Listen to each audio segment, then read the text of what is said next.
Parliament ಸದಸ್ಯರೇ, ಪ್ರಮುಖ ನಾಯಕರೇ, ಮಾಜಿ ಕಾಂಗ್ರೆಸ್ ಪಾರ್ಟಿಯ ಅಧ್ಯಕ್ಷರೇ, ಶಾಸಕ ಮಿತ್ರರೇ ಹಾಗೂ ಇಲ್ಲಿ ನೆರೆದಂಥ ನಮ್ಮ ಬ್ಲಾಕ್ ಕಾಂಗ್ರೆಸ್ ಕಮಿಟಿ, ಜಿಲ್ಲಾ ಕಾಂಗ್ರೆಸ್ ಕಮಿಟಿ, ಕೆಪಿಸಿಸಿಯ ಎಲ್ಲ ನಮ್ಮ ಪದಾಧಿಕಾರಿ ಮಿತ್ರರೇ, ಕಾಂಗ್ರೆಸ್ಸಿನ ಎಲ್ಲ ಪ್ರಮುಖ ಕಾರ್ಯಕರ್ತ ಮಿತ್ರರೇ, ವಿಶೇಷವಾಗಿ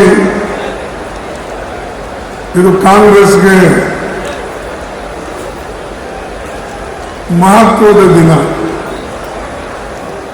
ಕಾರಣ 6.5 ವರ್ಷ ಸತತವಾಗಿ ಕಾಂಗ್ರೆಸ್ ಪಕ್ಷದ ಅಧ್ಯಕ್ಷರಾಗಿ ಚುಕ್ಕಾಣಿಯನ್ನು ಹಿಡಿದಂಥ ನಮ್ಮ ಶಿವಕುಮಾರ್ ಅವರು ಮುಖ್ಯಮಂತ್ರಿಗಳ ಆದಮೇಲೆ ಅದನ್ನು ಆ ಅಧಿಕಾರವನ್ನು ಅಧ್ಯಕ್ಷಗಿರಿ ಅಧಿಕಾರವನ್ನು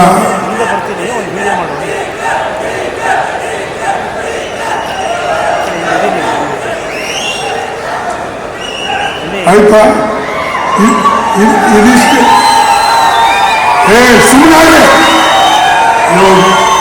ಯಾರು ಇಲ್ಲೇ ಇದಿಷ್ಟು ಕೂಗಿದ್ರೆ ಇಡೀ ದೇಶ ನಿಮ್ಮ ಕೈಯಾಗ ಬಂದಂಗೆ ಆಗ್ತದೆ. Useless levels.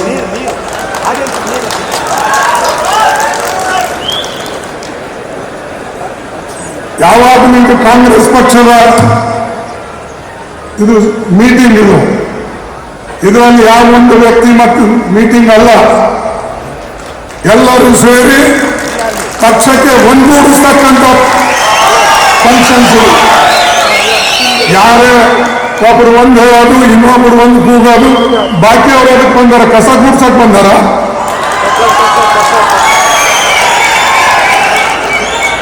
ಬಂಧುಗಳೇ, ನೆನಪಿಡಿ, ಯಾವಾಗಲೂ ಕೂಡ ಶಿಸ್ತು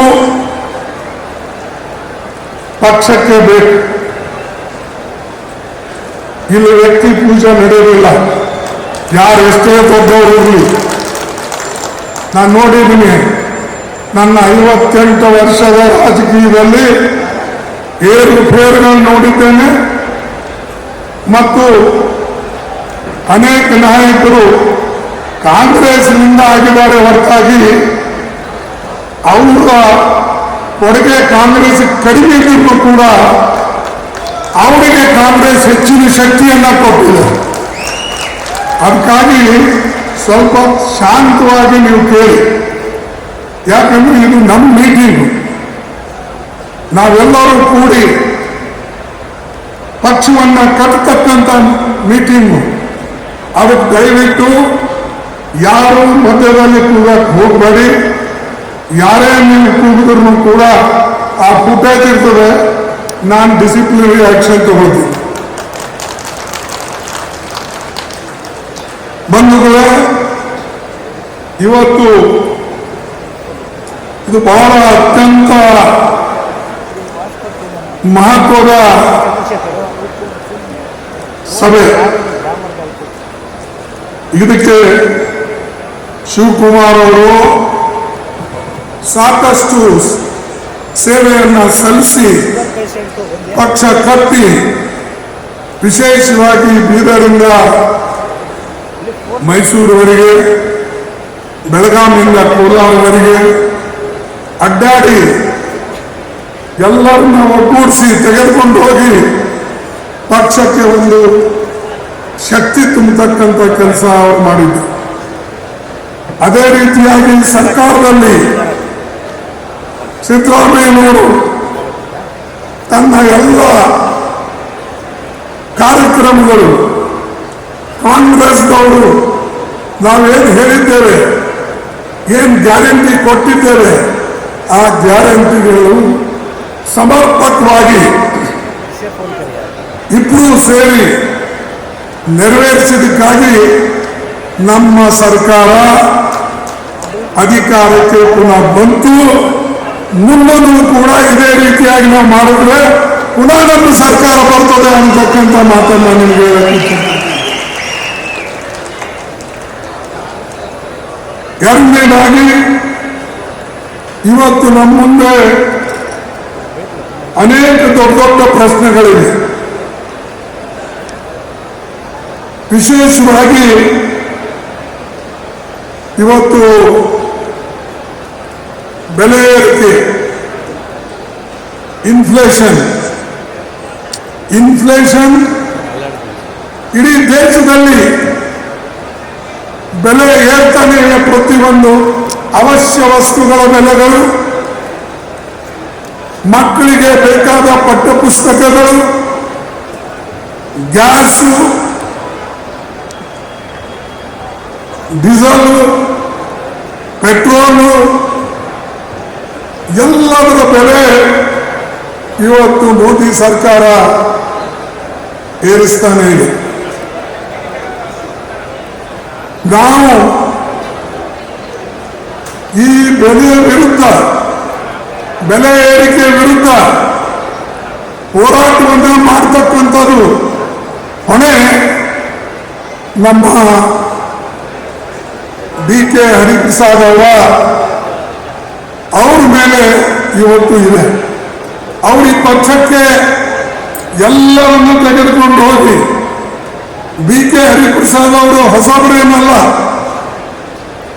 ಅವರು ಸಾಮಾನ್ಯ ಒಂದು ಕಾರ್ಯಕರ್ತನಿಂದ ಇವತ್ತು ಕೆಪಿಸಿಸಿ ಅಧ್ಯಕ್ಷ ಸ್ಥಾನಕ್ಕೆ ಬಂದಿದ್ದಾರೆ. ಅನೇಕ ಜನರಲ್ ಸೆಕ್ರೆಟರಿ, ಜಾಯಿಂಟ್ ಸೆಕ್ರೆಟರಿ ಆಗಿ ದೇಶದಲ್ಲಿ ಎಲ್ಲ ರಾಜ್ಯದಲ್ಲೂ ಕೂಡ ಅಡ್ಡಾಡಿ ಕೆಲಸ ಮಾಡಿದ್ದಾರೆ.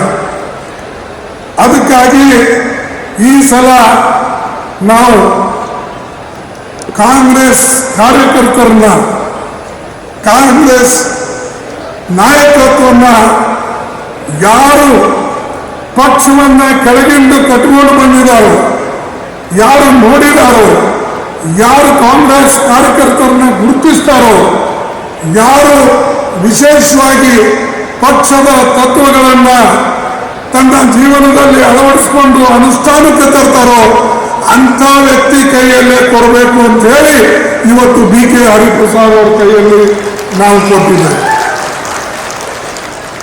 ಇದು ಒಂದು ವರ್ಗಕ್ಕೆ ಸೀಮಿತ ಇಲ್ಲ. ಇದು ಕಾರ್ಯಕರ್ತರಿಂದ ಹೊರ ಹೊಮ್ಮುತ್ತಿದ್ದ ಒಬ್ಬ ನಾಯಕ, ಅವನಿಗೆ ಈ ಕೆಲಸವನ್ನು ವಹಿಸಿದ್ದೇವೆ.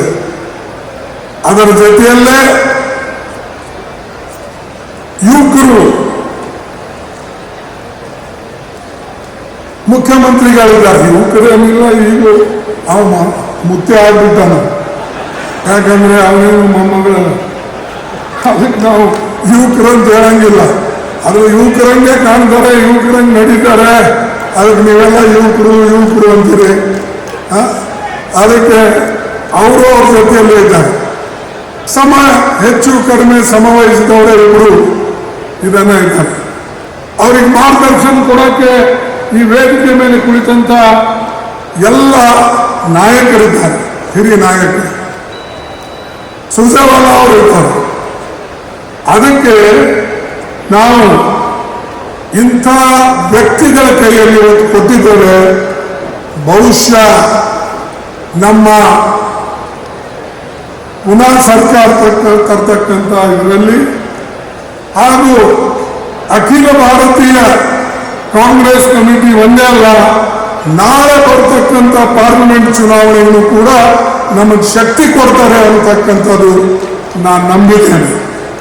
ಯಾಕಂದ್ರೆ ಡೆಲ್ಲಿಯಲ್ಲಿ ನಾವು ಬರದೇ ಹೋದರೆ ಈ RSS, ಬಿಜೆಪಿ, ಮೋದಿ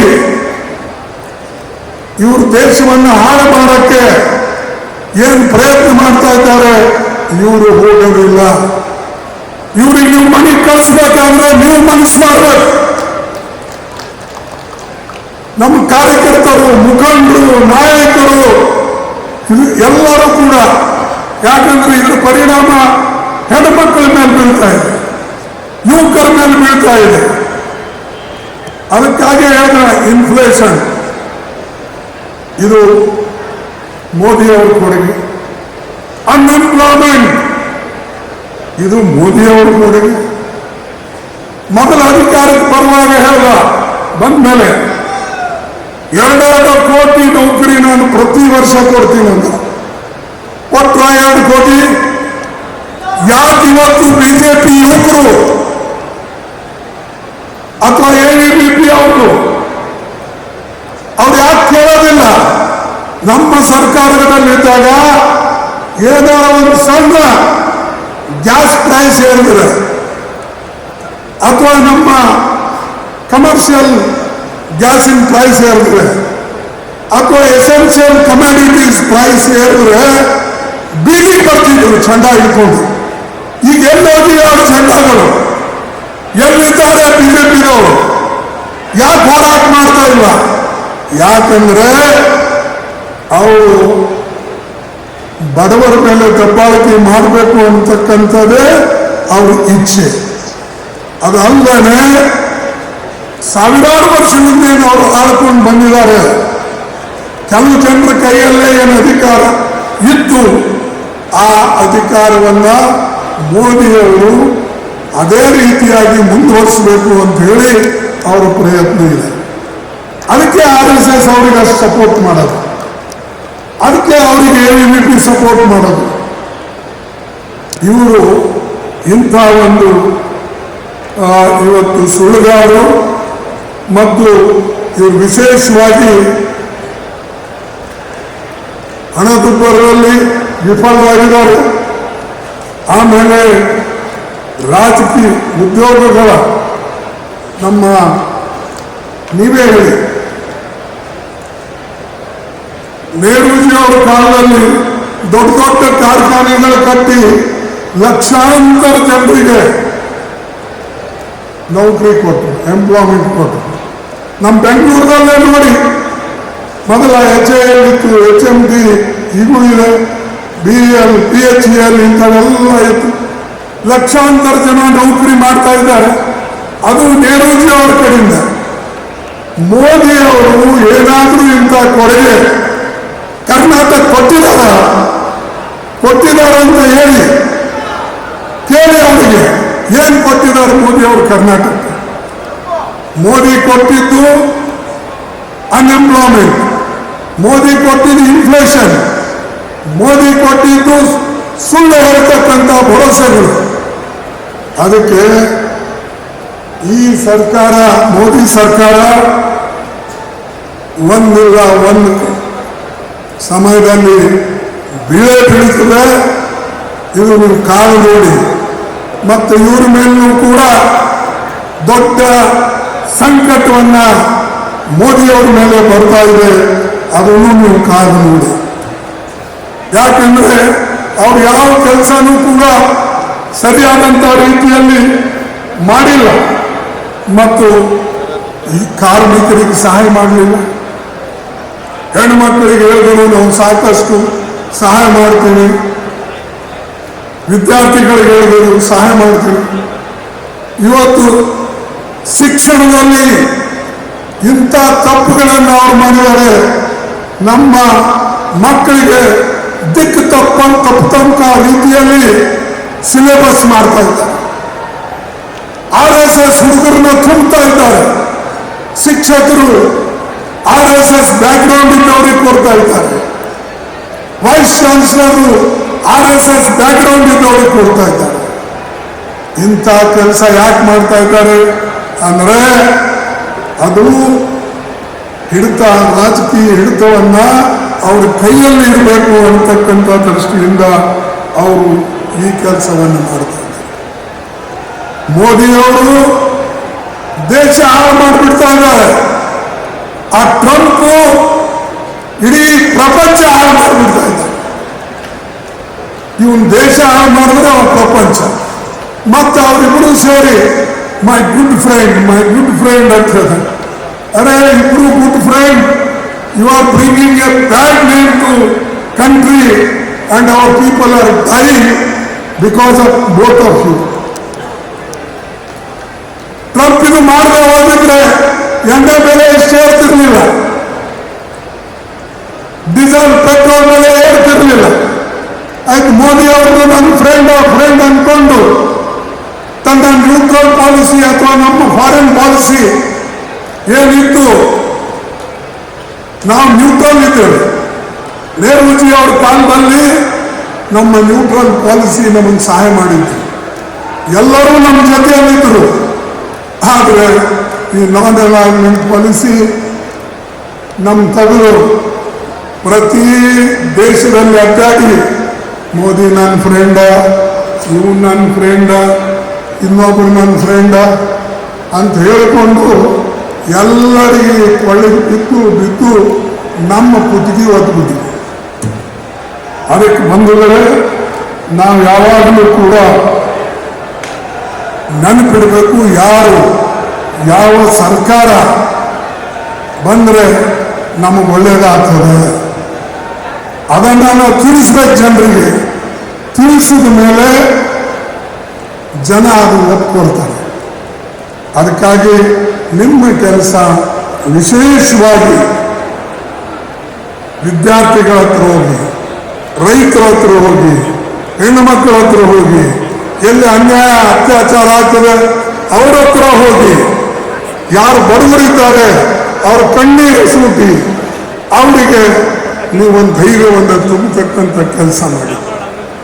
ಅದು ಇವತ್ತು ಅವಶ್ಯ ಇದೆ, ಇಡೀ ದೇಶದಲ್ಲೇ ಇದರ ಅವಶ್ಯಕತೆ ಇದೆ. ಅದಕ್ಕಾಗಿ ನಾನು ನಿಮ್ಮಲ್ಲಿ ಕೇಳಿಕೊಳ್ತಕ್ಕಂಥದ್ದು, ನಮ್ಮ ಪಕ್ಷ ಬಲಪಡಿಸಬೇಕು ಮತ್ತು ಮುಂದಿನ ನಮ್ಮ ಭಾರತದ ಭವಿಷ್ಯ ನಿಮ್ಮ ಕೈಯಲ್ಲಿದೆ. ನೀವೆಲ್ಲ ಯಂಗ್ಸ್ಟರ್ಸು, ನೀವು ಒಂದು ತತ್ವದ ಆಧಾರದ ಮೇಲೆ ಪಕ್ಷ ನಿಷ್ಠೆ ಇಟ್ಕೊಂಡು ಕೆಲಸ ಮಾಡಿದರೆ ಖಂಡಿತವಾಗಿ ಮುಂದಿನ ಪೀಳಿಗೆ ಭವಿಷ್ಯ ಒಳ್ಳೆಯದಾಗ್ತದೆ. ನಾವೇ ಪಕ್ಷದ ತತ್ವಗಳು ಬಿಟ್ಟು ಅಥವಾ ನಮ್ಮ ಐಡಿಯಾಲಜಿ ಬಿಟ್ಟು ನಮಗೆ ಯಾಕೆ ಬೇಕು ಹಾಗೆ ನಡ್ಕೊಂಡ್ರೆ ಮುಂದಿನ ಜನರೇಷನ್ ನಮಗೆ ಕ್ಷಮಿಸೋದಿಲ್ಲ. ದೇಶದಲ್ಲೂ ಅದೇ ಏನಾಗಿದೆ, ಮೊದಲ ಈ ರಥಯಾತ್ರಾ ಮಾಡಿದ್ರು ಯಾರು,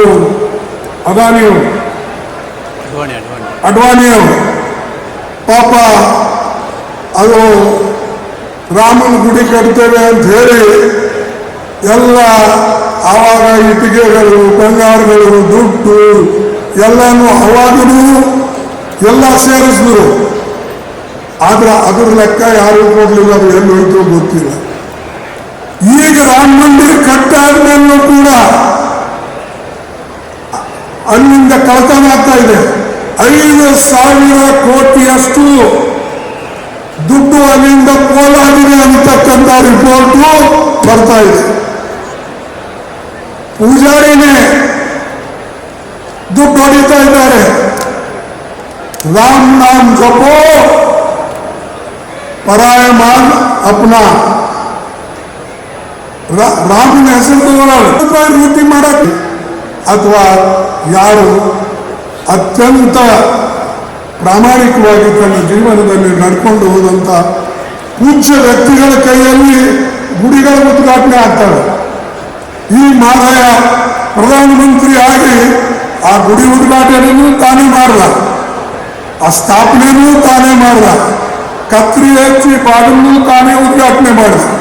ಈಗ ಬಹುಶಃ ಅಲ್ಲಿ ಹುಂಡಿಯಲ್ಲಿ ದುಡ್ಡುಗಳು ಹೋಗ್ತಾ ಇವೆ. ಏನು ಇವ್ರು ಶಿಷ್ಯರು ಮಾಡ್ತಾ ಇದ್ದಾರೋ ಮತ್ತಾರು ಮಾಡ್ತಾ ಇದ್ದಾರೋ ಅಂತಕ್ಕಂಥದ್ದು ಅದರ ತನಿಖೆ ಆಗಲೇಬೇಕು. SIT ಕೂಡಿಸ್ಬೇಕು. ಏನು ಅಲ್ಲಿ ಯಹೂದಿ ಹೇಳಿದ್ದಾರೆ, ಏನಂತ ಹೇಳಿದ್ದಾರೆ, ರಾಮ ಮಂದಿರಕ್ಕಾಗಿ 500 साल लगे राम मंदिर के लिए, 15 दिन में मैं उसका हिसाब लूंगा कौन क्या करे. अरे 15 दिन क्यों लगते भाई तुमको?